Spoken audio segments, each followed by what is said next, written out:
Well, welcome to Helping Families Be Happy podcast, where we explore the often messy world of family, love, and relationships. I'm your host for this podcast, Christopher Robbins, husband, father of 9, founder of Familius, fly fisherman, and outdoor enthusiast living in the beautiful California Central Valley.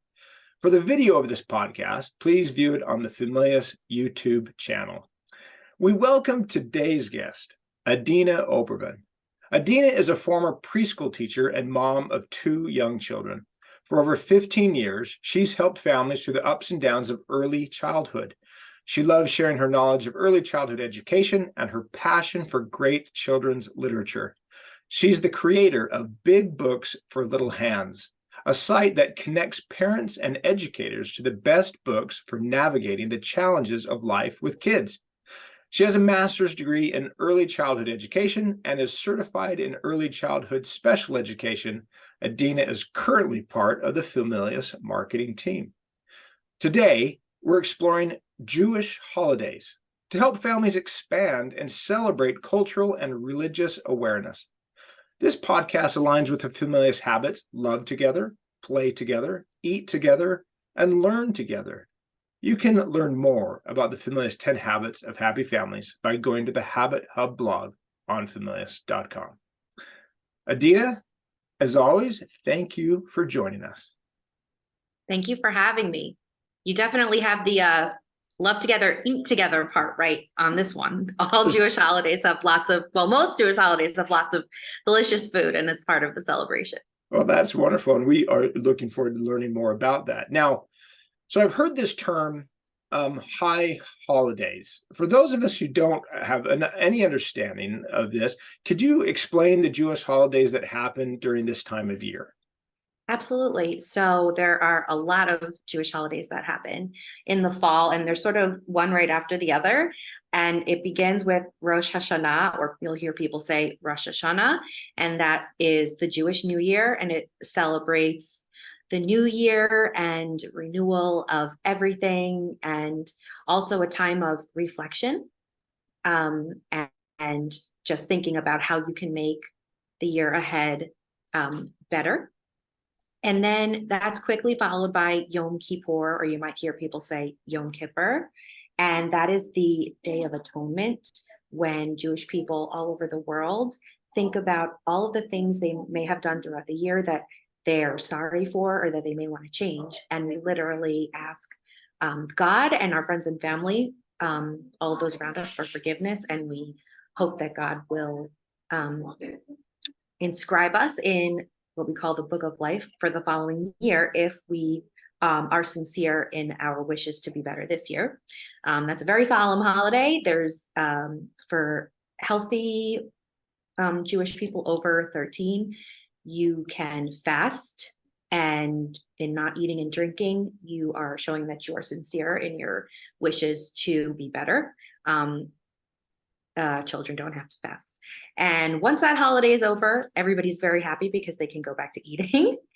And that's followed by the holiday of Sukkot, which is a holiday in which people build a temporary hut outside of their homes, and they it's like a harvest celebration, and they have meals in their sukkah or their hut, and if weather permits, you can even sleep. And it's just a really beautiful holiday, all about community and celebration. And then right after that is the holiday of Simchat Torah, or people might pronounce it Simchas Torah, which is a celebration of reading the Torah, or the Old Testament on the scroll. And by this holiday, you'll have it marks a whole year, and you'll have finished reading it. And so it's just a celebration of having finished that. And it's just a fun holiday, lots of eating, lots of fun for the family. So that's a great overview. Now, let's talk about 2 in specific. So Rosh Hashanah, how do you pronounce that again? You can say Rosh Hashanah. Rosh Hashanah. Mm-hmm. Okay, so you say that that's a happy holiday. So give us an idea of what makes that so happy, and what do you do to celebrate that? Yeah, it's a holiday that marks the new year, similar to just the new year that we celebrate on January 1st. It's a time of considered to be like a time of renewal and rebirth, and people celebrate by dipping apples into honey because it's a sweet thing to eat, and it's supposed to be traditional to bring a sweet new year ahead. Um, and yeah, just like all Jewish holidays, families get together and they eat, and some families go to synagogue and gather as a community. Okay, and then Yom, you say Yom Yom Kippur. Kippur. Mm-hmm. That's a Yom solemn, Kippur. that's a solemn holiday. What I love about what you said is that this is a very specific time when people can consider what the offenses they might have given to family and friends, to God, the world around them, and do they, I assume, did they seek for forgiveness to be reconciled to their friends and family in some specific way? Absolutely. So for people that go to synagogue, many of the prayers for Yom Kippur are specifically about asking for forgiveness and being aware of things specifically that they want to fix and that they may have done. And it is traditional to ask friends and family to please forgive you for things that you may have done either purposely or by accident that may have harmed them or hurt them. I actually, my older sister calls every single year to actually ask me and my siblings to forgive her for any harm she may have done. And, I always smile, but it is actually a reflection of um, real tradition and real intention to, um, correct any wrongs that may have happened. And I think it's a really beautiful tradition because it's very easy, especially with your family, to sort of let those little transgressions add up. And it's just a very nice way of sort of coming full circle and starting fresh. Right. I love the word reconcile. Reconcile comes from the Latin re, which means again, and then concile is conciliare, which is Latin, which means to be friendly. And so basically, when we were reconciled with each other, we become friends again. And you have a very specific tradition that allows you to reconcile and be friends and family again, regardless of the things that might have happened in the past. What a wonderful habit and tradition to have in a culture, to have a specific day where we can, or time that we can, we know that we need to reconcile with those around us. Now, so many of us might not know how to appropriately greet our Jewish friends when they're celebrating. Can you help us with that? Sure. For Rosh Hashanah, you can say Happy New Year to anyone celebrating. Jewish people might greet each other by saying Shana Tova, which just literally means good year or have a good year. For Yom Kippur, if you're greeting somebody who may be observing, you can say have an easy fast, or I wish you a meaningful fast. You might also want to ask them when they're breaking their fast so that you could come over and share the celebratory meal. In most Jewish homes, guests are always welcome. So yeah, and in general, if you're greeting someone on any Jewish holiday, you can say it's called Chag Sameach, which means happy holiday, and people use that for any happy holiday. Okay, wonderful. Now let's get to the food, because I mean, eat together is a very important habit for our helping families be happy, 10 habits of happy families. So when you have these celebratory meals, what's included? Help us understand what the recipes are, what the foods are. Let's let our mouths water a bit. Yeah, absolutely. Yeah, food is a huge part of many Jewish holidays. And yes, for Rosh Hashanah, you definitely will find a lot of sweeter type dishes. So there's a special blessing that is said during the Rosh Hashanah meal when apples are dipped in honey to symbolize that sweet new year and to wish us a sweet year ahead. On the Sabbath, Jewish families will eat a challah, which is a braided bread. But on Rosh Hashanah, the challah will be braided into a round shape, and some challahs will even have raisins in them to sweeten them, so also symbolizing a sweet new year. And then it really varies from house to house. In my family, we have matzo ball soup. We have the famous brisket, the famous brisket that everybody loves, which is like a pot roast. And it really just depends on your family's tastes and their traditions. And I'm trying to think of what else. Yeah, the braided challah and the apples and honey are really the biggest thing. Depending on if your family is Ashkenazic, which is Eastern European, versus Sephardic, which is more Spanish, families from originally from Spain, you may have different kinds of foods. It really just depends. It sounds like some of the food is actually symbolic in nature. Like you say, the apples and honey is symbolic of representing a sweet new year, and maybe even the challah bread in a circle might have something to do with the eternal round. I'm not sure. Absolutely, it symbolizes sort of coming full circle, and exactly what you said, just the completion of the circle, coming around to another year. Well, that's wonderful. Now, what about children? So how do you help your children embrace these cultural traditions? I'm so glad you asked that, because I think as a parent, it can sometimes be challenging to find ways that are appropriate.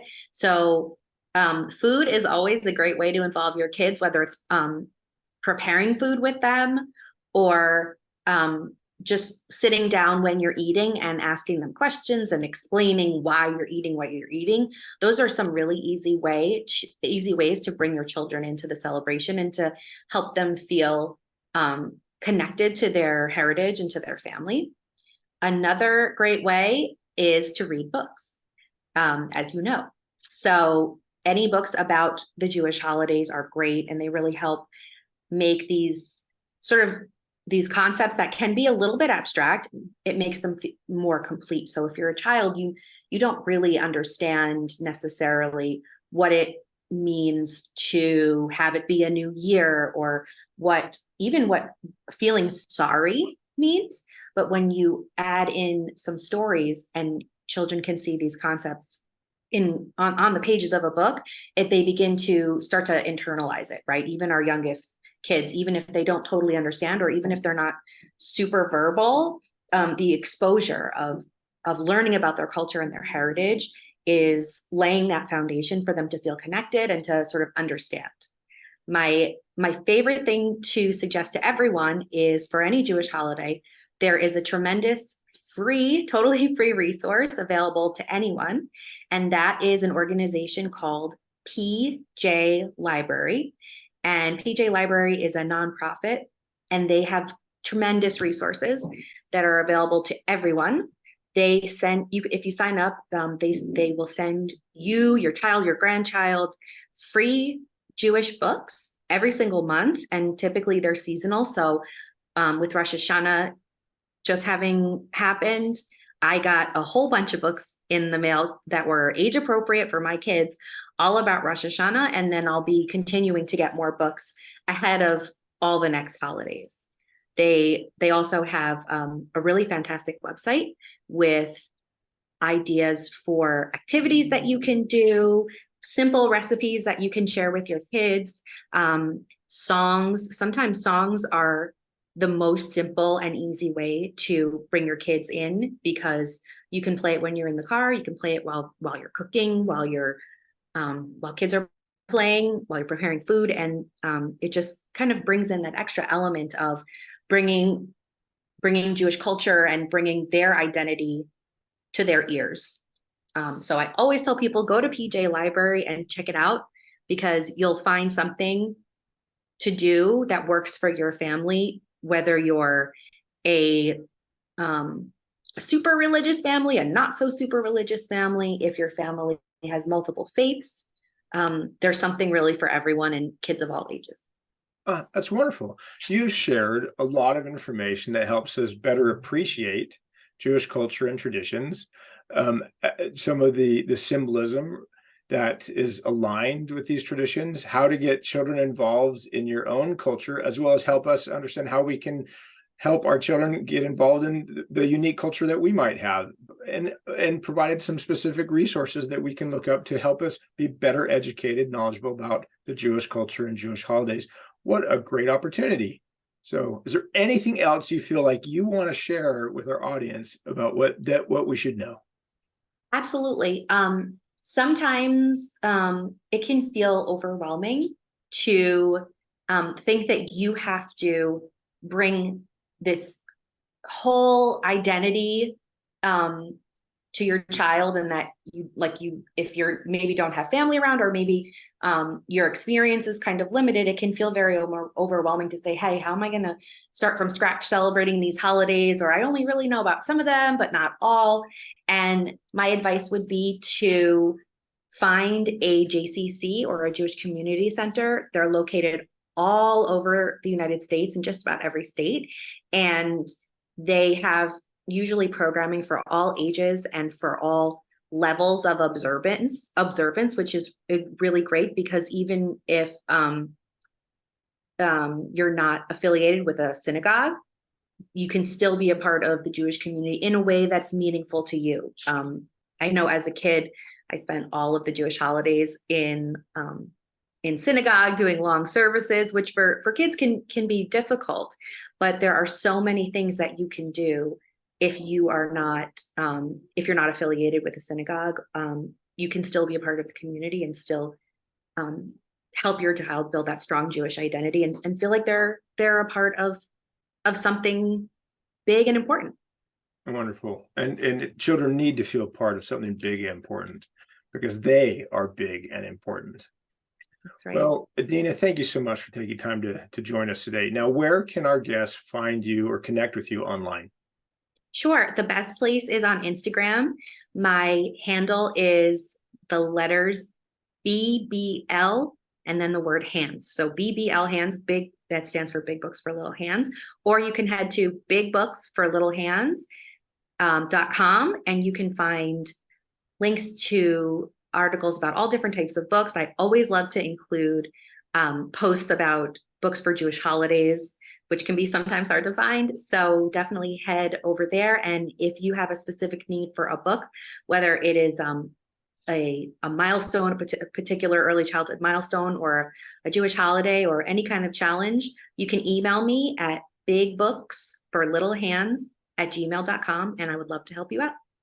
Wonderful. Well, as we conclude today's podcast, I'd like to thank Familius for their support in bringing this podcast to your ears and your heart. We'd be thrilled if you subscribed to the podcast and left us a review. And when you're ready for that next amazing book adventure, we'd be honored if you chose a book from Familius. One step at a time, one tradition at a time, we can make the world a happier place.